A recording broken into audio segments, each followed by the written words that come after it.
म्हणून असा एक वेगळा विषय आम्ही घेतलाय आणि तो विषय असा आहे, काय वास्तव काय स्पर्धा परीक्षांचं आणि करिअर प्लॅन कसा असला पाहिजे. मित्रमैत्रिणींनो, गेले 17 वर्ष मी या क्षेत्रामध्ये काम करतोय. खरं म्हणजे मी पूर्ण वेळ या क्षेत्रात काम करत नाही. मी शिक्षणात काम करतो आणि त्यातल्या त्यात दिव्यांग अनाथ मुलांसाठी काम करतो. पण माझा हा सुद्धा एक एक्सपर्टीजचा भाग आहे. तर काय वास्तव आहे ते आज आपण चर्चा करणार आहोत. मी का आलोय आजच्या कार्यक्रमात माहिती आहे तुम्हाला? मला मनापासून मोकळेपणाने प्रामाणिकपणाने काही गोष्टी तुम्हाला सांगायच्या आहेत आणि मला खात्री आहे की त्याच्याने अनेकांचा फायदा होणार आहे. मला सांगा, तुम्ही का आलेला आहेत आजच्या कार्यक्रमात? बघितलं नोटिफिकेशन, चला बघू काहीतरी काय म्हणतायत, अशा उद्दिष्टाने कधीच कुठे जाऊ नका. निश्चित काहीतरी ठरवा की आज मी या कार्यक्रमातून, या सरांच्या बोलण्यातून माझ्यासाठी काय घेणार आहे ते शोधत तुम्ही पाहिजे. तर वास्तवाकडे जाऊया. स्पर्धा परीक्षा करणाऱ्या मुलांच्या मनातले 2 प्रश्न मला माहिती आहे आणि 95% मुलांच्या मनामध्ये ते 2 प्रश्न असतात. आज जसा वेळ मिळेल आपण त्या दोन्ही प्रश्नांचा हे घेणार आहोत धांडोळा. पहिला प्रश्न असतो, माझं कसं होणार, म्हणजे मी पास होणार की नाही या स्पर्धेत. रोज आपल्या मनात हा प्रश्न खूप वेळा येतो. आणि दुसरा प्रश्न असतो की जर मी पास नाही झालो तर माझं काय होणार. आणि हे 2 प्रश्न का मनात येतात माहितीये सगळ्यांच्या? कारण वास्तवतेचं भान आपल्याला नसतं आणि आपल्या करिअरचा आणि जीवनाचा त्या आधारे आपण कधी प्लॅन करत नाही. स्वप्नरंजनात असतो, मुंगेरी लाल के हसीन सपने. आणि म्हणून ही अडचण येते. 2005 मध्ये ग्रामीण आदिवासी भागामध्ये काम जावं म्हणून ज्ञानप्रबोधिनी पुण्यातून मी माझे गुरु विवेक कुलकर्णी सर आणि ताई यांच्याशी परवानगी घेऊनच जळगावला दीपस्तंभ सुरू केला. उद्देश एकच होता, अत्यंत क्वालिटीचं गायडन्स हे ग्रामीण आदिवासी मुलांना अत्यंत कमी शुल्कात आणि बाकीच्यांना फ्री मिळायला पाहिजे. आणि का काम सुरू केलं होतं आम्ही माहिती त्यावेळेला? कारण जागरूकता नव्हती, माहिती नव्हती, आत्मविश्वास नव्हता मुलांमध्ये, पुन्हा प्रोत्साहन नव्हतं, गैरसमज मोठ्या प्रमाणात होतात, चुकीचे प्रकार अनेक या क्षेत्रात घडले होते आणि मार्गदर्शन मिळत नव्हतं. त्यामुळे वंचित घटकांमधले खूप मुलं मागे राहायचे, मुली खूप मागे राहायच्या. आणि म्हणून ही चळवळ उभारली आणि नंतर मग महाराष्ट्रातल्या अनेक जिल्ह्यांमध्ये अनेकांनी याच्यातून प्रेरणा घेतली. पण तुम्हाला सांगू, आपल्याकडे कुठल्याही गोष्टीचं अति केलं जातं आणि त्यामुळे आता अति जागरूकता झाली, अति प्रेरणा, ठीक आहे, आणि अति मोठी संख्या, आणि म्हणून सुद्धा खूप अडचणी येतात. वास्तव समजून घेताना पहिल्यांदा मी तुम्हाला हे सांगणार आहे की कोणी आलं पाहिजे या क्षेत्राकडे. आपल्याकडे काय आहे, कोणी आलं पाहिजे हा विषय नाही आहे, कोणी पण आलं पाहिजे. म्हणजे गायडन्स करताना किंवा भाषणं देताना हे सांगितलं जातं की तरुणांनी आता स्पर्धा परीक्षांकडे वळलं पाहिजे. अरे, असं कसं म्हणू शकतात तुम्ही? काय जगात एकच फील्ड आहे का? आणि ही घोषणा फारच लोकप्रिय आहे का माहिती आहे? कारण लोकांना पण ते पाहिजे. सगळ्यांना का स्पर्धा परीक्षा द्याव्याशा वाटतात? कारण त्याच्याने भाकरी, नोकरी आणि छोकरीची समस्या सुटते. म्हणून यायचंय. काय यायचंय अजून माहिती आहे? शेती परवडत नाही, गावाकडे रोजगार नाही, आमच्याकडे गरिबी आहे, आमच्या खानदानात कोणीच नोकरीत नाही. हे कारण आहे आपल्याकडे या क्षेत्रात येण्यासाठी. आणि शासकीय नोकरी सगळ्यांना आवडते. शासन कोणाला आवडत नाही, शासनाच्या वस्तू सुविधा आवडत नाही, शासकीय नोकरी सगळ्यांना आवडते. बऱ्याच वेळा नाईलाज म्हणून या क्षेत्रात येण्याचं प्रमाण फार मोठं आहे. पद प्रतिष्ठाची खूप खूप इच्छा आहे आपल्याला, कारण पिढ्यानं पिढ्या ते मिळालेलं नाही आहे. मला असं वाटतं, वास्तवाचं भान न ठेवता या मागच्या आत्ता सांगितलेल्या कारणांमुळे जर तुम्ही इकडे येत असाल, खूप मोठा भ्रमनिरास होणार आहे आणि तो होतोय. म्हणून या कारणाने येऊन उपयोग नाहीये इकडे, हे तर कोणालाही समजतं ना. आणि त्याच्यामुळे आपल्याकडे अजून एक आहे, प्रत्येकाला अधिकारी व्हायचंय आणि तेही IAS IPS अधिकारी व्हायचंय. वास्तवतेचं भान नसलं, समज नसली, सजगता नसली तर हे सगळं होत आहे. पहिल्यांदा नीट समजून घ्या मित्रमैत्रिणींनो, इकडे कोणी यायचं आणि मूलभूत गोष्टी, प्री रिक्विजिट्स काय ते समजून घ्या. पहिली गोष्ट, हे क्षेत्र अभ्यासाचं आहे. देऊन बघूया, जमलंय तर बघूया, झालं तर बरंच आहे, हे असलं काहीच होत नाही. It's a pure academic thing. ज्यांना अभ्यासाची आवड आहे, किमान आवड निर्माण करण्याची पूर्ण इच्छाशक्ती आहे, त्यांनीच इकडे यायचं. कारण अभ्यासाशिवाय इथे दुसरं काहीच नाही आहे. तुम्ही असाल लाख स्मार्ट शहाणे तिकडे, पण इकडे पहिली गोष्ट लागते तो अभ्यास. आणि दुसरी गोष्ट नुसता अभ्यास नाही तर सातत्यपूर्ण कष्टाची तयारी. कष्ट म्हणजे काय? वेड्यासारखे कष्टांची तयारी. सर्वसाधारणपणे दिवसाला 7-8 तास अभ्यास, अनेक वर्ष, अनेक महिने सातत्याने करण्याची तयारी असेल तर यायचं. तिसरी गोष्ट, तुम्हाला वेळ द्यावा लागणार.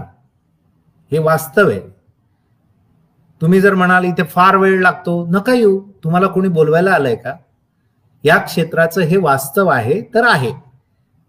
Prelim mains interview, prelim mains interview हे करत करत जर तुम्हाला क्लास 1 क्लास 2 व्हायचंय तर किमान 2 वर्ष लागणार, किमान. आणि दुसरा अटेम्प्ट तुम्ही पूर्ण असाच प्रिलिम मेन्स इंटरव्ह्यू घेतला, 3 वर्ष लागणार. तिसरा अटेम्प्ट घेतला, 4 वर्ष लागणार. आता समजून घ्या, वास्तव हे असं आहे. तुम्ही हे बदलू शकणार नाहीये लगेचच. तुम्हाला यायचंय की नाही तुम्ही ठरवा. हे समजून घ्या की इतका वेळ लागणार आहे. आपण काय करतो, हे समजून नाही घेत, इकडे येतो आणि मग बोमा मारत मारत मारत अभ्यास करतो. इकडे वेळ लागतंय, इकडे वेळ लागतंय, इथे परीक्षाच होत नाहीये, इथे 2-2 वर्ष निघून जात आहेत. अरे, हे असं आहे इथे वास्तविकतेच्या आधारावर. तुम्हाला करायचं असेल तर करा, नाहीतर येऊ नका. तिकडे खूप वेगवेगळे शॉर्टकट्स आहेत, अजून वेगवेगळ्या क्षेत्रात काम करता येतं. इकडे वेळ लागतो, 2 ते 4 वर्ष. पैसा लागतो. तुम्हाला मार्गदर्शन घ्यायचं, पुस्तकं घ्यायचं, काय घ्यायचं असेल, पैसा लागतो. याच्या बाबतीत थोडक्यात सांगतो, अगदी आपल्याला उत्पन्न भरपूर पाहिजे शेतामध्ये, पण आपल्याला पेरायचं नाहीये, आपल्याला खतं टाकायचे नाही, आपल्याला औषध फवारायचं नाही, आणि उत्पन्न मात्र भरपूर पाहिजे. असं कुठे चालतंय का?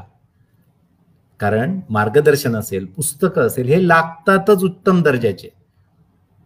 तुम्ही गरीब असा, खेड्यातले असा, शहरातले असा, आदिवासी असा, की तुम्ही दिव्यांग असा, की कोणी असा, हे लागतं.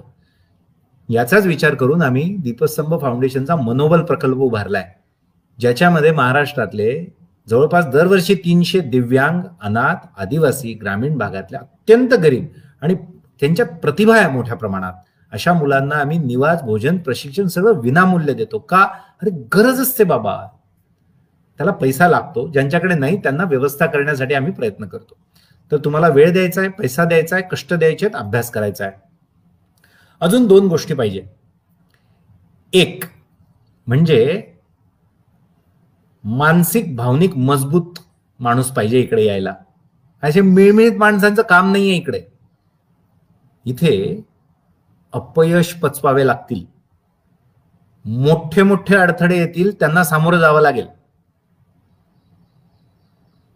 आता तुम्ही म्हणाल हे कशामुळे आणि हे कशा करता? तर नीट समजून घ्या वास्तव काय. तुमचं स्वप्न जेवढं मोठं, तेवढे मोठे अडथळे येणार, तेवढे जास्त मोठे अपयश तुम्हाला बघायला लागणार, तेवढे मोठे कष्ट तुम्हाला घ्यावे लागणार. हे सत्य आहे. तुम्ही वास्तव्य समजून घ्या. तुम्ही म्हणाल मला खूप मोठं पण व्हायचं आणि सहज पण व्हायचं, असं जगात कधीच झालेलं नाही. आणि म्हणून या सगळ्या परिस्थितीला सामोरं जाण्यासाठीचं धैर्य असणारी माणसं पाहिजेत. आणि हे सगळे व्यक्तिमत्वाचे पैलू ज्याच्याकडे आहेत, तीच व्यक्ती इथे टिकते, टिकून परीक्षा पास करते. आणि सर्वात महत्वाचं, अशीच लोक प्रशासनात तग धरू शकतात. कारण प्रशासनामध्ये या परीक्षेच्या काळातले जे आव्हानं तुम्हाला जाणवत आहेत ना, त्याच्या किमान 5 ते 10 पट आव्हानं प्रशासनात रोज येतात. आणि म्हणून हे वास्तव आहे, समजून घ्या. सहज काहीतरी होऊन जाईल असा कधी विचार पण तुम्ही करू नका. आता पुन्हा वास्तवतेचे काही मुद्दे सांगतो. पहिली गोष्ट लक्ष द्या, ही स्पर्धा आहे. तुम्हाला समजतंय मी काय म्हणतोय? स्पर्धा. आणि स्पर्धा कधीही साधारण नसते. जी साधारण नसते त्यालाच स्पर्धा म्हणतात. परीक्षा सोपी असते कदाचित शाळा कॉलेजची एक वेळेस, पण जेव्हा ती परीक्षा स्पर्धा परीक्षा असते त्याचा अर्थ असा आहे की इथे स्पर्धा जास्त आहे, जागा कमी आहेत आणि ती मिळवण्यासाठी प्रयत्न करणारे जास्त आहेत. त्याला स्पर्धा म्हणतात आणि ते असणारच आहे. तुम्ही म्हणतात इतक्या कमी जागा, इतके मुलं परीक्षा देताय, काय गोष्ट करताय, म्हणून त्याला स्पर्धा म्हणतात. ही तयारी का तुमची स्पर्धेत भाग घ्यायची, तर तुम्ही इकडे यायचं. दुसरी गोष्ट लक्षात ठेवा, स्पर्धा कधीही सोपी सहज सुलभ नसते, कधीच नसते. स्पर्धा परीक्षेचा पेपर कधीच सहज सोपा सुटसुटीत कधीच नसू शकतो, कारण तो स्पर्धा आहे. ती आव्हानात्मकच असणार. मी अवघड नाही म्हणते, आव्हानात्मक म्हणतोय. पण ते अशक्य नसणार आहे. ते शक्य आहे कोणाला? जे विचार करतील की हे आपण करू शकतो, हे आपण केलं पाहिजे आणि मी हे करणार, त्यांना हे शक्य आहे. बाकीच्यांसाठी हे कायमचं आव्हान आहे. हे वास्तव समजून घ्या. या परीक्षेमध्ये हे वास्तव समजून घ्या, सगळे पास होणार नाहीये. लाख लोक जर परीक्षा देत आहेत असं समजून घ्या, तर सरते शेवटी हजारांना नोकऱ्या मिळतील असं समजा. मी ढोबळ मानाने सांगतोय, 99,000 त्या वर्षी त्या नोकऱ्या मिळणार नाहीयेत. हे मान्य आहे तुम्हाला? मान्यचा प्रश्न नाही. हे समजून घेतलंय का तुम्ही आधी? हे नीट समजून घ्या, म्हणजे तुम्हाला टेन्शन नाही राहणार, म्हणजे तुम्हाला धाकधूक नाही राहणार, माझं कसं होणार, माझं कसं होणार. ठीक आहे, 99,000 नाही मिळणार. खरं तर जे 1 लाख बसतात ना मित्रमैत्रिणींनो, त्याच्यातले खरंच अभ्यास करणारे हे 30-40 हजार असतात. बाकीचे तर सहज फॉर्म भरतात. माझ्या मित्राने भरलंय, माझ्या मित्राने भरला म्हणून मी पण भरून टाकला सर, असं म्हणणारे खूप आहेत. समजतं तुम्हाला? 30-40 हजार असतात लाखातले देणारे, आणि त्यांच्यातली ती स्पर्धा असते. पण सगळे पास नाही होणार. पुन्हा प्रयत्न करावे लागतील, पुन्हा प्रयत्न करावे लागतील. हे पण समजून घ्या, म्हणजे तुम्ही कुठल्या तरी भ्रमात राहणार नाहीत. ठीक आहे. आणि याला अधिक काळ लागू शकतो आणि जागा कमी जास्त होऊ शकतात, परीक्षा पुढे मागे होऊ शकते. हे पण आधीच समजून घ्या. ही वास्तवता जर आपण समजून घेतली तर आपल्याला धक्के नाही बसत ज्यावेळेस असं काही घडतं तेव्हा. कारण धक्के बसले ना तर आपला सगळा शेड्यूल डिस्टर्ब होऊन आपला परफॉर्मन्स मग कमी होतो. म्हणून हे असं चित्र आहे, अशा परीक्षा आहेत आणि त्याला मला सामोरं जायचं आहे. हे वास्तव समजून घ्या. कसं आहे मित्रमैत्रिणींनो, ऑलिम्पिकमध्ये किंवा कुठल्याही नॅशनल गेम्समध्ये जर धावण्याची स्पर्धा आहे, 100 मीटर, 500 मीटर, 1000 मीटर, जे काही असेल, बघा 3च लोकांना पदक मिळणार आहे. 3च, पहिला, दुसरा, तिसरा. बाकीच्यांना नाही मिळणार. सगळ्यांना माहिती असतं. पण हजारो लोक त्याच्या चाचण्या पार करत करत करत प्रयत्न करतात आणि त्याच्यातले शेवटी 25 पोचतात आणि त्याच्यातून 3 पुढे जातात. हे माहिती असून सुद्धा हजारो लोक त्याच्यासाठी का प्रयत्न करतात? कारण तो स्पर्धेचा नियम आहे. फक्त जिंकण्यासाठी स्पर्धा नसते, प्रयत्नांसाठी, अनुभव घेण्यासाठी, स्वतःला तपासण्यासाठी, स्वतःला जोखण्यासाठी, हिम्मत तरी करून बघण्यासाठी स्पर्धा असते. म्हणून हे वास्तव लक्षात ठेवा. काय करायचं पहिल्यांदा लक्षात घ्या. आधी आपल्याला या वास्तवाचा अंदाज घेता आला पाहिजे आणि त्यासोबतच स्वतःचा अंदाज घेतला पाहिजे. म्हणजे काय माहिती आहे, मी म्हटलं अगोदर, आपल्या देशात सगळ्यांना कलेक्टर व्हायचं आहे. सगळ्यांना, कोणी त्याच्या खाली बोलायलाच तयार नाही. सगळ्यांना DYSP व्हायचं आहे. असं कसं होणार? तुमची काय इच्छा आहे त्याप्रमाणे नाही होणार सगळं. एक महत्वाचा मुद्दा आहे जो आवश्यक आहे, ते म्हणजे तुमचं वास्तव काय आहे. तुमच्या गाडीत पेट्रोल किती आहे त्यानुसार तुमची गाडी तेवढे किलोमीटर जाणार आहे. तुमच्या इच्छेने नाही जाणार. तुमच्या लक्षात येत आहे? म्हणजे तुमचा अकॅडमिकचा बेस कसा आहे, कशा पद्धतीने तुम्ही त्याच्यामध्ये स्वतःला ओळखलंय, स्वतःच्या क्षमता किती ताणू शकणार आहे तुम्ही, किती इच्छाशक्तीचा बेस आहे तुम्हाला, किती कष्टाचा बेस आहे, यानुसार तुमचं उद्दिष्ट ठरलं पाहिजे. आज म्हणजे विषय थोडासा एकत्र घेतलाय म्हणून खूप वेळ नाहीये, पण तुम्ही संदीप साळुंखे सरांना ओळखत असाल, माझे खास दोस्त आहे. दीपस्तंभ उभारताना आम्ही सगळे सोबत काम करत होतो. तर संदीप साळुंखे सर, राजेंद्र भारुड सर, किरण देसले सर, आम्ही मिळून या सगळ्या विषयांवर 7 तारखेपासून 15 तारखेपर्यंत एकेका मुद्द्यावर 2-2 तास बोलणार आहे संध्याकाळी 6ला. तुम्हाला शक्य झालं तर तुम्ही दीपस्तंभ स्पर्धा परीक्षा नावाच्या फेसबुक पेजला लाईक करा.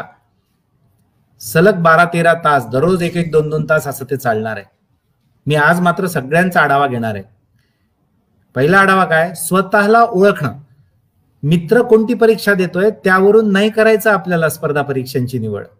माझं वास्तव काय आहे, मी काय करू शकतोय, आतापर्यंत मी काय केलंय, त्या आधाराने मी टप्प्याटप्प्याने पुढे जाणार आहे. मी अचानक भयानक मोठी उडी नाही मारू शकत कधी आयुष्यात, तर मी टप्प्याटप्प्याने जाणार आहे. म्हणून आधी माझं वास्तव मला समजून घ्यावं लागेल. तयारी करायची युपीएससीचीच करायची म्हणजे आपोआप एमपीएससी तरी पास होतंय, केवढा मोठा गैरसमज आहे. आपण वास्तवाचं भानच ठेवत नाही.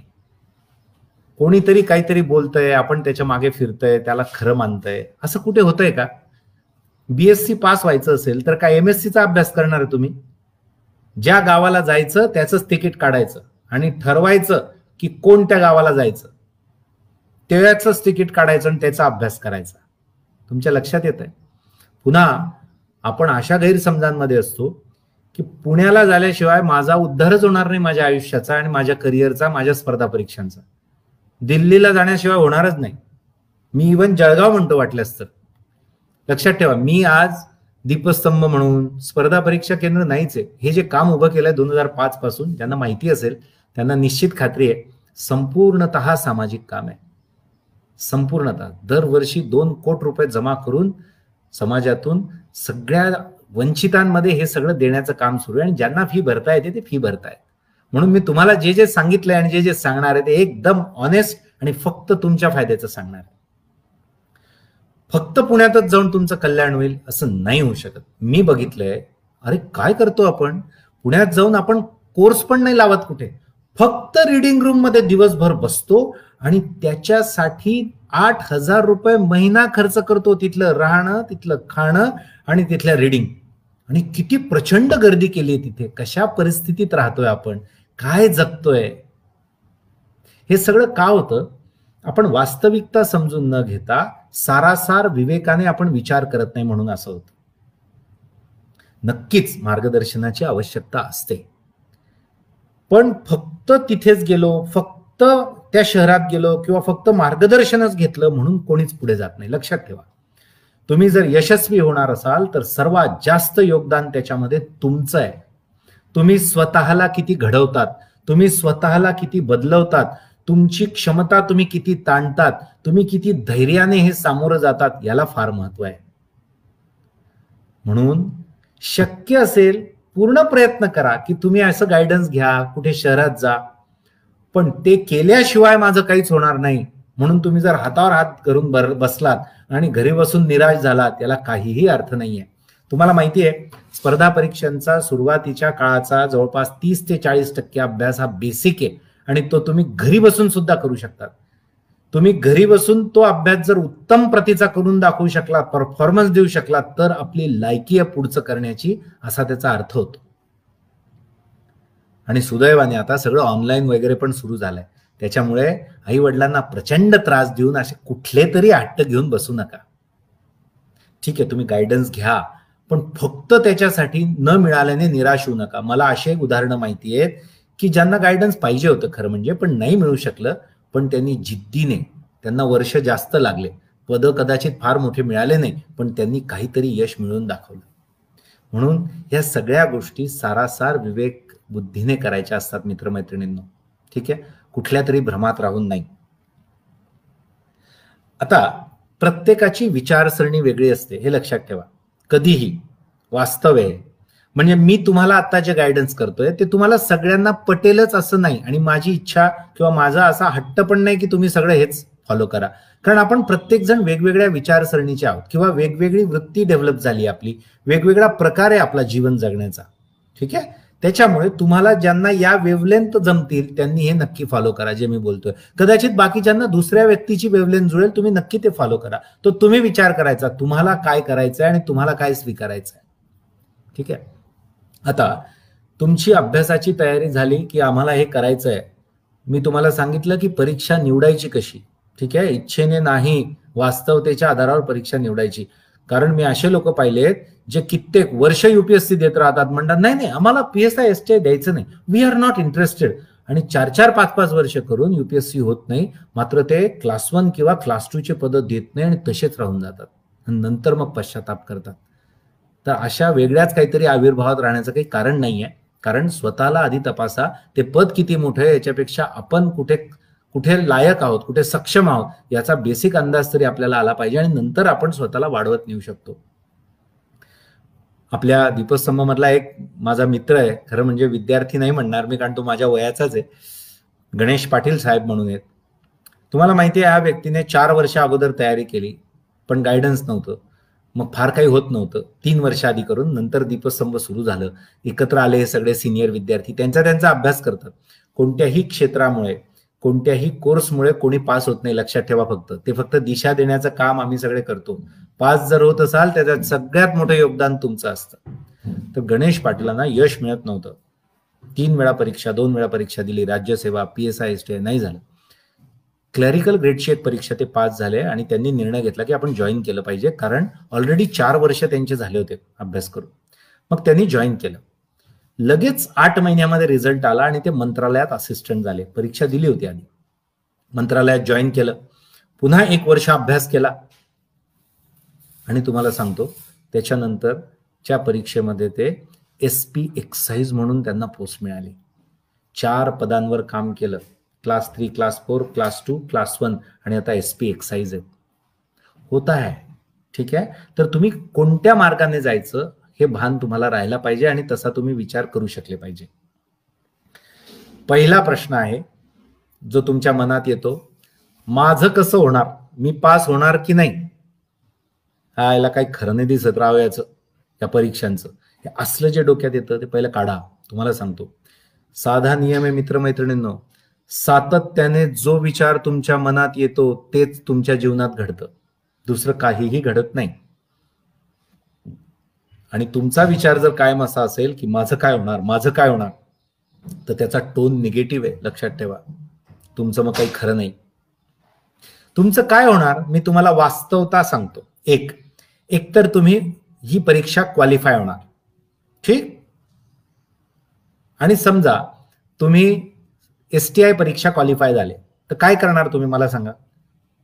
मला माहिती आहे मॅक्सिमम जण राज्यसेवेची तयारी करणार. ठीक आहे. समजा तुम्ही राज्यसेवा पास झाला तर तुम्ही काय करणार, तुमच्यातले अनेक लोक UPSC ची तयारी करणार. ठीक आहे. म्हणजे एक पॉसिबिलिटी काय आहे की तुम्ही क्वालिफाय होणार आणि अभ्यास करणार पुन्हा.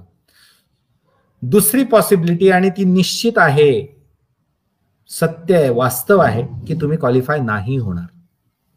बरं, मग काय करणार क्वालिफाय नाही झाले तर 2 पॉसिबिलिटी आहे.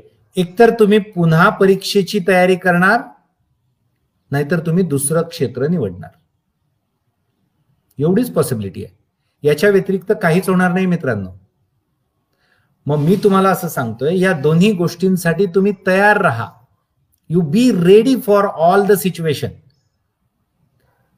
काही पहाड कोसळत नाही, काही जग बुडून जात नाही, किंवा आपलं आयुष्य काही राहून जात नाही जर तुम्ही क्वालिफाय नाही झाले एखाद्या परीक्षेत. लक्षात येत आहे. दोन्ही पॉसिबिलिटी आहे, आणि be ready for both the things. दोघांमध्ये संधी दडल्या आहेत.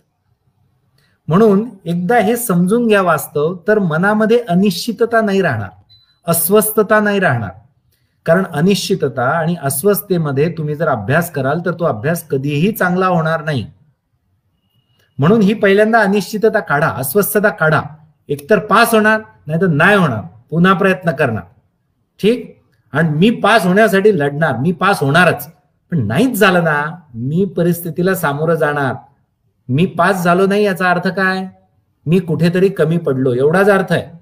मी कमी नाहीये, माझे प्रयत्न कमी पडले, मी त्या प्रयत्नांमध्ये बदल करेल आणि पुढे जाईल, बस एवढाच अर्थ आहे. याला उगाचच्या भावना जोडू नका. मी अनेक वर्ष तयारी करतोय, कसं होणार, आमची घरची परिस्थिती खूप गरिबीची हो सर, मग कसं होईल, माझं हातात झालं पाहिजे, नाही तर नाही होणार सर, नाही तर माझ्या घरची माझं लग्न करून टाकतील. तुम्ही हे सगळे भावनिक मुद्दे याला अटॅच केले ना, तर तुम्ही मेंटली स्टेबल राहू शकत नाही. तुम्ही कायम भीतीच्या सावटाखाली राहाल, चिंता करत राहाल. लक्षात येतंय? आणि अशा परिस्थितीत कोणीच परफॉर्मन्स देऊ शकत नाही. म्हणून भावना नाही जोडायच्या त्याला. हे असं आहे, असं आहे, दॅट्स इट. तुम्ही इलेक्ट्रिकचे पिन टाकण्याच्या ठिकाणी जर बोट टाकलं तर शॉक लागणार. काय लागणार? शॉक लागणार. ठीक आहे, तुम्ही गरीब आहात, श्रीमंत आहात, आदिवासी आहात, वय कमी आहे, जास्त आहे, त्याचा काहीही घेणं देणं नाहीये त्याला. लक्षात येत आहे? शॉक लागणार, कारण ते वास्तव आहे. तसं या क्षेत्रात एकतर तुम्ही क्वालिफाय व्हाल, नाहीतर डिस्क्वालिफाय व्हाल. वास्तव आहे. आधीच तयारी ठेवा, मी स्वीकारणार. तुमचे खूप प्रॉब्लेम सॉल्व्ह होतील मित्रमैत्रिणींनो. याच्यात तयार राहा. आता दुसरा प्रश्न जो आहे ना, आणि जेव्हा तुम्ही अपयशी होतात याचा अर्थ काय डायरेक्ट माहितीये का? अजून प्रयत्न वेगळ्या पद्धतीने आणि अधिक करण्याची गरज आहे, एवढाच अर्थ आहे, बाकी काहीही अर्थ नाही दुसरा. आणि तो अर्थ तुम्ही समजून घ्यायला शिका, स्वतःत इम्प्रूव्हमेंट करा. आता शेवटचा प्रश्न जो आपल्याला पडतो अनेक वेळा आणि त्याच्यावर खूप चर्चा होते. मी सांगितलं की माझ्या मित्रांची सुद्धा याच्यावर वेगवेगळी मत आहे, पण माझं मत ठाम आहे, ते मी तुमच्या समोर मांडणार आहे. दुसरा प्रश्न कायम मुलांच्या मनात असतो, या क्षेत्रात जर मी पास नाही झालो तर माझं पुढे काय होणार? काय होणार? काहीच फार बिघडत नाही मित्रमैत्रिणींनो. तुम्ही या क्षेत्रात समजा नाही करू शकलात, त्याचं कारण आहे, कारण हे या क्षेत्रातलं यश फक्त तुमच्यावर अवलंबून नाहीये. ही स्पर्धा आहे, इतरांच्या परफॉर्मन्सवर सुद्धा ते अवलंबून आहे. या क्षेत्रात तुम्ही थांबा, वर्ष, 2 वर्ष, 3 वर्ष, ती सुद्धा एक लेवल ठरवून घ्या. मला आत्ता त्याच्यावर खूप डिटेल सांगता येत नाही, कारण ते तासभराचं आहे. ठीक आहे, पण एक अंदाज घ्या स्वतःचा, कुठपर्यंत आपल्याला करण्यासाठी आतून उर्मी कायम आहे, आतून धगधगतंय, तोपर्यंत द्या. ठीक. आणि नंतर काही नाही, नंतर तुमच्यासाठी सगळं जग मोकळं काम करायला. बिलीव्ह मी, खूप छान संधी आहेत अजून. त्याच्यासाठीचा एक प्रश्न आहे की या क्षेत्रामध्ये प्लॅन ए आणि प्लॅन बी ठेवला पाहिजे का? है ना, सगळ्यांचा प्रश्न असतो. तर या क्षेत्रामध्ये प्लॅन ए आणि बी ठेवला पाहिजे असं माझं मत आहे. पण जेव्हा तुम्ही प्लॅन ए वर काम करता आहात तर तुम्ही फक्त प्लॅन ए वरच काम केलं पाहिजे. त्या दरम्यान तुम्ही प्लॅन बी वर काम नाही करायचं. प्लॅन बी तुम्ही विचार करून ठेवा आणि प्लॅन ए बरोबरचे प्रयत्न जेव्हा तुम्ही थांबवाल त्यावेळेस प्लॅन बी सुरुवात करायचा. असं माझं मत आहे. काहींचं मत असं आहे, नाही हे थोडं थोडं करत राहायचं प्लॅन बी, पण माझं मत तसं नाही.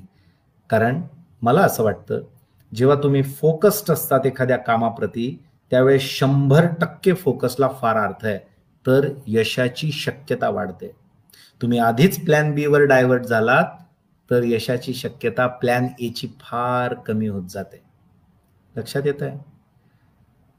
उदाहरण देतो, एक मस्त उदाहरण आहे. आजच खास मी जेव्हा या लेक्चरची तयारी करत होतो तेव्हा मला सुचलं.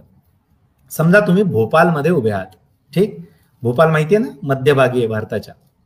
समजा तुम्ही भोपाळला उभे आहात आणि भोपाळहून तुम्ही ठरवलंय प्लॅन ए दिल्लीला जायचं. ठीक आहे, दिल्ली माझ्या आयुष्याचा प्लॅन आहे. सॉरी, आपण काश्मीर म्हणूया, आपला काश्मीर. मला काश्मीर जायचं. ठीक आहे, आता तुम्ही काश्मीर जायला सुरुवात केली. ठीक आहे, 2 व्हीलरवर, 4 व्हीलरवर. काश्मीर जाता जाता जाता जाता तुम्हाला लक्षात आलं की त्या वातावरणात, त्या परिस्थितीत आत्ता मला पुढे जाणं शक्य होत नाहीये. ठीक आहे ना, आत्ता शक्य नाही. तर हा प्लॅन तुमचा ए आहे. ठीक, पूर्ण प्रयत्न केलेत तुम्ही, पण आत्ता तुम्हाला समजतंय की आता नाही शक्य. मग तुम्ही प्लॅन बी कडे वळा. प्लॅन बी चा अर्थ असा आहे की मग तुम्ही मेघालयला जा. त्याच प्रकारचं वातावरण आहे तिकडे जसं काश्मीरमध्ये आहे. हे काश्मीर आणि हे मेघालय. तुम्ही काश्मीर जाताना रस्ता पूर्ण काश्मीरच्याच दिशेने पाहिजे. तुम्ही थोडं मेघालय थोडं काश्मीर, थोडं मेघालय थोडं काश्मीर असं नाही होऊ शकत. लक्षात येतंय मी काय सांगतोय? तुम्ही आधी पूर्ण प्रयत्न काश्मीरसाठी करा आणि मग नाही तिथे जाता येते, मग तुम्ही तिथून तुमची दिशा वळवा आणि तुम्ही मेघालयकडे जायला सुरुवात करा. तुम्हाला समजलं असेल मला काय म्हणायचं आहे. तर अशा पद्धतीने हे सगळं वास्तव समजून घ्या. ज्या व्यक्तीचं व्यक्तिमत्व बऱ्यापैकी विकसित छान झालंय, अभ्यासाची मानसिकता आहे आणि तयारी पण आहे, आधी केलेला पण आहे, त्यांनी या क्षेत्रात या. अर्थात ज्यांचा फार अभ्यास नाहीये, व्यक्तिमत्व खूप विकसित नाहीये, फार हिंमत आजपर्यंत केली नाहीये, पण दुर्दम्य इच्छाशक्ती आतून काहीतरी मनपूर्वक प्रेरणा आहे, अशांनी नक्की इकडे या. पण सहज येत आहे, दुसरा काही पर्याय नाही म्हणून येत आहे, फक्त गर्दी वाढतीये, कसं तरी करून नोकरी मिळवायची आहे, शासनाचं काहीतरी नोकरी मिळवून घ्यायची, या असल्या गोष्टींनी कोणीही पास होत नाही. एकतर तुमच्याकडे काहीतरी पाहिजे आणि नसलं तर ते मिळवण्याची जबरदस्त, नुसती जबरदस्त नाही, दुर्दम्य इच्छाशक्ती पाहिजे, तर तुम्ही या. माझा एक विद्यार्थी यावर्षी, मित्रांनो तुम्हाला सांगतो, त्याला दोन्ही डोळे नाहीयेत, अंध आहे आणि पुन्हा त्याला आई वडील पण नाहीये, तो अनाथ आहे. आणि तो मुलगा यावर्षी बँक प्रोबेशनरी ऑफिसर झालाय मित्रांनो, जीवन नावाचा. दुर्दम्य इच्छाशक्ती. रीना नावाची माझी मुलगी, तिला एक हात आणि एक पाय, शरीर छोटं आहे, आदिवासी समाजातली आहे. 4 वर्ष कठीण परिश्रम करून ही मुलगी आता मंत्रालयामध्ये जॉईन झाली आहे. मी हे तुम्हाला का सांगतोय उदाहरण, म्हणजे तुम्ही पण प्रत्येकाने हे केलं पाहिजे असं नाहीये. ज्याला दुर्दम्य इच्छाशक्ती आहे, ज्याला स्वतःला घडवायचं आहे आणि जो टप्प्याटप्प्याने स्वतःला घडवतो पण आहे, परफॉर्मन्स काही का असेना देतोय, त्यांच्यासाठी ही प्रेरणा आहे. हे करतात मग कोणीही करू शकतं असं नाही, हे वास्तव नाहीये, हे समजून घ्या. माझा एक विद्यार्थी आहे गौरव नावाचा, त्याने 2-3 वर्ष ही परीक्षा दिली. त्याला जाणवलं की यार नाही, मी इथे मला नाही चित्त लागत आहे, मला नाही करायचं. त्याने नंतर सेटनेट परीक्षा पास केली आणि तो आता छान प्राध्यापक आहे, उत्तम जीवन जगतोय, मुलांना घडवतोय आणि त्याला आवडीचं काम ते मिळालंय. थोडक्यात जीवन सुंदर आहे मित्रांनो, खूप मोठं आहे, वैविध्याने भरलेलं आहे. फक्त हेच झालं तर माझ्या आयुष्याचं कल्याण आहे, स्पर्धा परीक्षाच पास झालो, अधिकारीच झालो तर मी यशस्वी, तर समाज मला स्वीकारेल, तर लोक माझी वाहवा करतील, हे सगळे भ्रम आहेत मित्रांनो. वास्तव असं आहे, तुम्ही कोणत्याही क्षेत्रात जा, तिथे उत्तमता द्या. एक. दुसरं, आनंदाने काम करा. तिसरं, आवडीप्रमाणे काम करा. चौथं, प्रामाणिकपणे काम करा. या गोष्टी जे मुलं मुली कोणत्याही क्षेत्रात करतील त्यांना यशस्वी म्हटलं जातं. हे मी तुम्हाला माझ्या हजारोंच्या अनुभवावरून, लाखोंच्या अनुभवावरून सांगतो. ठीक आहे. मी बऱ्यापैकी तुमच्याशी बोलण्याचा प्रयत्न केलेला आहे. तुमचे आता जे काही प्रश्न असतील ते मी बघतो आणि त्याच्यानुसार तुम्हाला काही उत्तरं देतो. नमस्कार सर, तुमचे मार्गदर्शन वास्तववादी असतात, तुमच्या कार्याला सलाम. ठीक आहे. लॉकडाऊनचा नंतरचा काळ हा स्पर्धा परीक्षांसाठी कसा असेल? हा, मी तुम्हाला एक छान नियम सांगतो. संदीप साळुंखे सरांच्या पुस्तकांची नावं पण राहुलने टाकलेले आहेत, जे पुस्तकं बऱ्यापैकी आम्ही सगळ्यांनीच तयारी करून वाचलेले आहेत. हे बघ, जे आपल्या हातात नसतं, लक्षात येत आहे, त्या बाबतीत विचार करायचा नाही. पाऊस कधी पडेल, कसा पडेल, किती नुकसान होईल, हे आपल्या हातातली गोष्ट नाहीये, त्यामुळे त्याची चिंता करायची नाही. समजतंय? त्याच्यानंतर त्यासाठी निराशा व्यक्त करायची नाही. का? कारण काही उपयोग नाही ना त्याचा. हा, तुम्ही पूर्वतयारी करून ठेवा, आपत्कालीन व्यवस्था करून ठेवा. जर अचानक मोठा पाऊस आला किंवा पाऊसच आला नाही तर काय करायचं. तसं परीक्षा कधी होणार, कशी होणार, लॉकडाऊन नंतर कधी होणार, आयोग कसे प्रश्न काढणार, पेपर कसा येणार, या सगळ्या गोष्टी या अवास्तववादी आहेत. लक्षात येत आहे? त्याचा विचार करायचा नाही. लॉकडाऊन नंतर सगळे पूर्वपदावर येणार, परीक्षा 2-4 महिने उशिरा होणार, एवढाच भाग होऊ शकतो, बाकी काहीही होणार नाही. काही पद कदाचित कमी होतील. आता हे वास्तव आहे, स्वीकारावं लागेल. आपण वास्तव न स्वीकारता कायम सगळ्या ग्रुपवर, व्हॉट्सअपवर, मित्रांना, मार्गदर्शकांना तेच आपण बोलणार. कसं होणार, कसं होणार, जागा होणार की नाही, परीक्षा होणार की नाही. आपल्या हातातल्या त्या गोष्टी नाही. आपल्या हातात एकच गोष्ट आहे, काय माहितीये? मिळालेल्या वेळेचा सदुपयोग करायचा आणि मजबूत अभ्यास करायचा. ठीक आहे. स्पर्धा परीक्षांसाठी खूपच उपयुक्त लेक्चर, धन्यवाद. आता समोर एक्झाम होणार की नाही? बरं, एमपीएससी सोडला तर बाकी एक्झाम मध्ये सेटिंग होतं आहे. सचिन गंतवार, तुला सेटिंग थांबवता येणार आहे का? होतंय की नाही मला माहित नाही, पण क्लास 1, क्लास 2, क्लास 3 परीक्षांमध्ये कुठेही चुकीचे प्रकार महाराष्ट्रात होत नाही. अपवादात्मक काही ठिकाणी होत असतील तर ते दुर्दैवी आहे, पण मी आणि तू ते आत्ताच्या आत्ता थांबवू शकत नाही. थांबवायचं असेल तर तुझं पूर्ण आयुष्य त्याच्यासाठी समर्पित कर आणि त्याच्यात काम कर, तेही चांगलं आहे. आणि तसं करायचं नसेल तर ज्या परीक्षेत सेटिंग होत नाही त्या परीक्षेचा अभ्यास कर आणि पुढे कामाला लाग. या गोष्टींमध्ये जास्त डोकं घालू नकोस.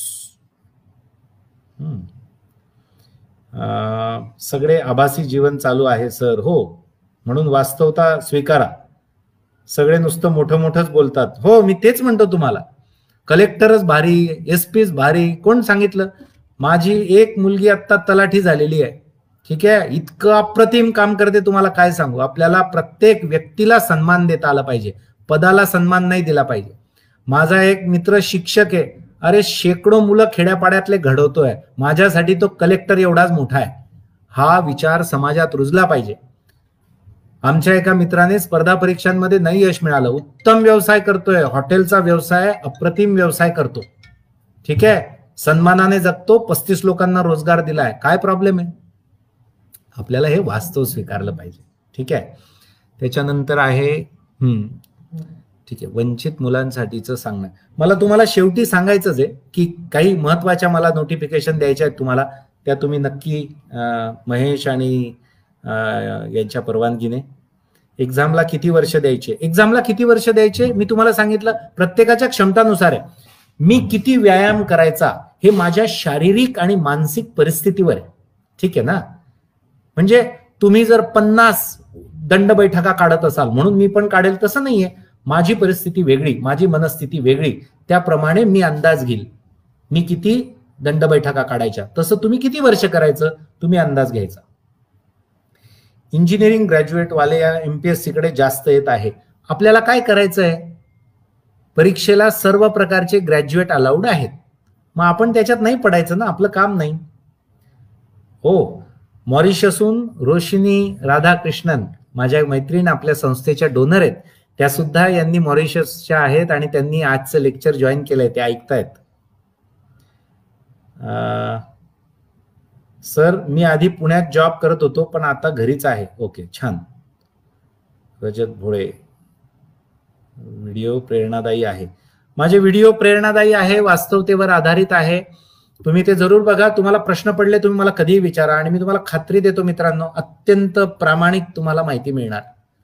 माझ्या किंवा संस्थेच्या फायद्यासाठी कधीही आयुष्यात माहिती दिलेली नाही. तुमचं भलं कशात आहे तुम्हाला माहिती आहे. प्रामाणिकपणे सांगतो, मी आजपर्यंत हजारो मुलांना या क्षेत्रात न येण्याचा सल्ला दिलाय. हजारो शेकडो मुलं फी घेऊन आलेल्यांना मी या क्षेत्रात न येण्याबद्दल पटवून पटवून सांगून त्यांना परत केलेलं आहे.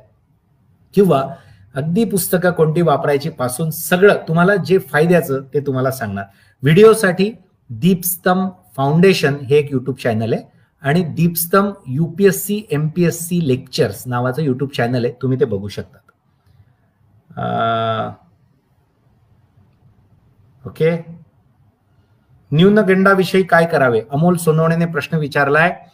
न्यूनगंड तयार करणारी सर्वात मोठी आणि एकमेव व्यक्ती अमोल आपण स्वतः असतो. कदाचित काही लोक सुद्धा तुम्हाला काही नकारात्मक गोष्टी सांगतात, पण स्वीकार करतो ते आपण स्वतः. म्हणून न्यूनगंड, भीती या सगळ्या गोष्टी आपण स्वतः निर्माण करतो आणि स्वतःच स्वतःला त्रास देतो. वास्तव काय माहितीये का अमोल?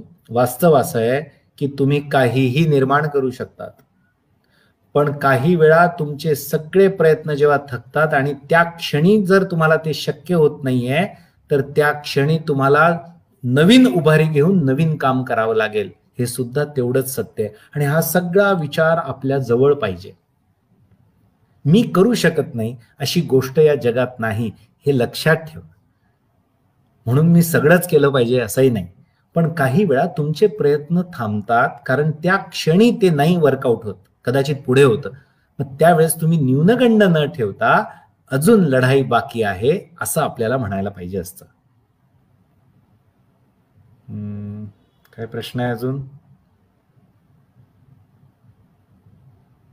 लॉकडाऊनच्या नंतरचा काळ हा नेहमीप्रमाणे असेल, फक्त तुम्ही बदल करा तुमच्यामध्ये, ही माझी अपेक्षा आहे.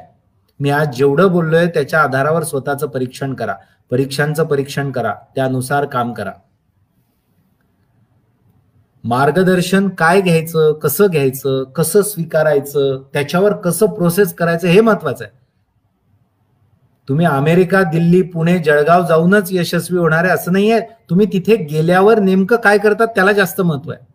तुम्ही या ठिकाणी जाऊन जे ज्ञान घेतात, जी माहिती घेतात, जे कौशल्य शिकतात, त्याच्यावर तुम्ही काय प्रोसेसिंग करतात याला जास्त महत्व आहे मित्रमैत्रिणींना. आता ऑनलाईन लेक्चर सुरू झाले, तुम्ही त्याचा नक्की फायदा घ्या. मी तुम्हाला सांगतो, तुमच्यापैकी काही लोकांना जर ते सूट झालं ना, तर तुमचा राहण्या खाण्याचा केवढा पैसा वाचेल. पण अर्थात सगळ्या गोष्टी सगळ्यांनाच सूट होतात असं नाही, हे पण कायम लक्षात ठेवा. विद्या कोडोलीकर वास्तववादी असते, धन्यवाद. शेम ऑन ट्विटर, जग समाजाने भारत देश फोडण्याची सुपारी घेतली. अरे बाबा काय रे राजा. हा ठीक आहे, ते टाक आपले हे सगळी. सगळ्यात महत्वाची गोष्ट मला आपल्या वास्तववादी कट्टा आणि स्टुडंट राईट्स कमिशनच्या याच्याने सांगायची आहे. एक, मनोबल नावाचा जो मित्रमैत्रिणींनो प्रकल्प सुरू केलेला आहे, त्याच्यामध्ये या देशातले दिव्यांग, अनाथ, आई वडील नसणारे आणि जे ग्रामीण आदिवासी भागातले अत्यंत गरीब मात्र जे परफॉर्मर आहेत, अशा 300 तरुणांसाठी आम्ही दरवर्षी प्रयत्न करतो की त्यांना मार्गदर्शन, पुस्तकं, त्यांना राहण्याचं, त्यांना जेवणाचं, हे सगळं त्या प्रकल्पात एकत्रित एका ठिकाणी होतं. तुम्हाला ज्यांना ज्यांना त्याच्यात भाग घ्यायचा आहे आवर्जून भाग घ्या, तुम्हाला मदत मिळेल. दुसरी गोष्ट, ज्यांना नाही काही खर्च करता येते, नाही कुठे जाता येते, त्यांना जर ऑनलाईन काही करायचं असेल, तुम्ही अर्ज द्या. तुम्ही आपल्या MPSC student right commission, student rights मुवमेंटला सांगा किंवा कोणालाही सांगा, जस्ट गिव्ह अ रेफरन्स. तुम्हाला अनेक कोर्सेसचं मार्गदर्शन निशुल्क करून देण्यासाठी आम्ही प्रयत्नशील आहोत. ऑनलाईनने फार भारी झालंय, तुम्हाला माहिती आहे, हजारो लोक एका वेळेस शिकू शकणार आहे. तुम्हाला ज्यांना ज्यांना जे जे हवंय तुम्ही मागा. तुमच्यापैकी काही जर निराश झाले, सगळ्यात महत्वाचं सांगतोय, काही हताश झाले, खचले, त्यांनी जरूर फोन करा. तुम्हाला फोनवरून मार्गदर्शन मिळेल. काय करायचं, तुमचं नाव लिहायचं, ठीक आहे, तुमचं वय, शिक्षण लिहायचं आणि तुम्हाला नेमकी समस्या काय ते डिटेल लिहायचं आणि मी आता नंबर देतो त्याच्यावर टाकून द्यायचं. तुम्हाला सायकोलॉजिकल चांगल्या दर्जाचे काउन्सिलर्स विनामूल्य मार्गदर्शन करतील. तुम्ही खचलात, हरलात, निराश झालात, गोंधळ उडालाय, काय करायचंय समजत नाहीये, अशा सगळ्यांनी किंवा तुम्हाला जे काही अडचण असेल तुम्ही या नंबरवर पाठवा. SMS करा किंवा व्हॉट्सअप करा. तुम्हाला 24 तासाच्या आत मार्गदर्शन मिळेल. कारण आपल्या क्षेत्रामध्ये अनेक मुलांना या काउन्सिलिंगची गरज आहे आणि काउन्सिलिंग घ्या मित्रमैत्रिणींनो. सातत्याने न्यूनगंड, भीती, चिंता या स्टेजमध्ये नका राहू. मी तुम्हाला नंबर देतो, 9922004191. ही हेल्पलाईन समजा मित्रमैत्रिणींनो. जेव्हा तुम्हाला गोंधळ आहे मनामध्ये, काहीच सुचत नाहीये काय करावं, कुठल्या रस्त्याने जावं समजत नाहीये, सगळं काही नकारात्मक जीवनात घडलंय, स्पर्धा परीक्षेत पास होत नाहीये तुम्ही, किंवा तुम्हाला योग्य मार्ग मिळत नाहीये, पुस्तकं मिळत नाहीये, जे काही असेल, गरिबी आहे, अडचणी आहे, यू कॉल. मानसिक, भावनिक काय अडचणी असो तुमच्या, किंवा शारीरिक असो, किंवा तुमच्या सांपत्तिक अडचणी असो, तुम्ही कॉल करा. शक्य तेवढं तुमच्यासाठी नक्की करू. कारण आपल्या देशाचा युवा हा असा हरलेला नको. मला ह्या आपल्या MPSCच्या मुलांच्या राईट्ससाठी जी मुलं आता झगडतायत, मला तुमचं कौतुक वाटतं. आपण व्यवसाय केले पाहिजे, आपण वेगवेगळ्या क्षेत्रात नोकऱ्या केल्या पाहिजे, आपण स्वतःचं स्किल डेव्हलप केलं पाहिजे, यासाठी तुम्ही खूप काम करतायत. तुमचं खूप कौतुक. जग किती करण्याने भरलेलं आहे बेटा. माझ्या मुला मुलींनो, माझ्या भावा बहिणींनो, लक्षात ठेवा, आयुष्य खरंच सुंदर आहे रे, आणि हजार गोष्टी करू शकतो. आमच्या गावाकडे, खानदेशाकडे एक म्हण आहे, लात मारसू तठून पाणी काढसू, अशी म्हण आहे. फार भारी आहे. लक्षात येतं? फार भारी आहे. तुम्ही करू शकतात यार. एखादा मार्ग नाही सूट झाला, दुसरा मार्ग निवडूयात आपण, असं आपल्याला विचार करता आला पाहिजे. आणि त्यासाठी आपण सगळे एकत्र आहोत, सगळे सोबत आहोत. नक्की हा प्रवास आपण अधिक सुंदर करू. स्पर्धा परीक्षा आणि करिअरचा प्लॅन, याच्यावर मी आज बोलतोय. तर करिअरच्या प्लॅनमध्ये मी तुम्हाला शेवटच्या टप्प्यामध्ये बरंच सांगितलेलं आहे. शक्य झालं तर माझे बाकीचे तुम्ही व्हिडिओज बघा. मी रविवारी संध्याकाळी 6ला तुम्हाला सांगितलंच आहे की एक संस्थेच्या पेजवर, दीपस्तंभ स्पर्धा परीक्षेच्या पेजवर मी आणि संदीप साळुंके सर बोलणार आहोत. तुम्ही जरूर या. पुन्हा आपल्या या सगळ्या चळवळीमध्ये आमची कुठेही मदत लागली तर हक्काने घ्या. आम्ही तुमच्या सोबत आहोत. समारोप करताना तुम्हाला एवढंच सांगेल, जे जे उत्तम, उदात्त, उन्नत आहे ते स्वीकारा, स्वतःला घडवा, स्वतःच्या क्षमता ताणा. कधीच हारू नका मित्रमैत्रिणींनो. प्रयत्न सातत्याने करा. मात्र प्रत्येक प्रयत्नांमध्ये इम्प्रूव्हमेंट झालेली असली पाहिजे, तर ते प्रयत्न उपयोगात पडतात. ज्या दिवशी तुम्ही खूप गोंधळाल, दिशा सापडणार नाही, त्या दिवशी नक्की आठवण करा. तुम्हाला सगळ्यांना मनपूर्वक शुभेच्छा. धन्यवाद. काही प्रश्न असतील अजून तर सांगू शकतात. मी अजून 2 मिनिटं थांबतोय. काही प्रश्न आहे?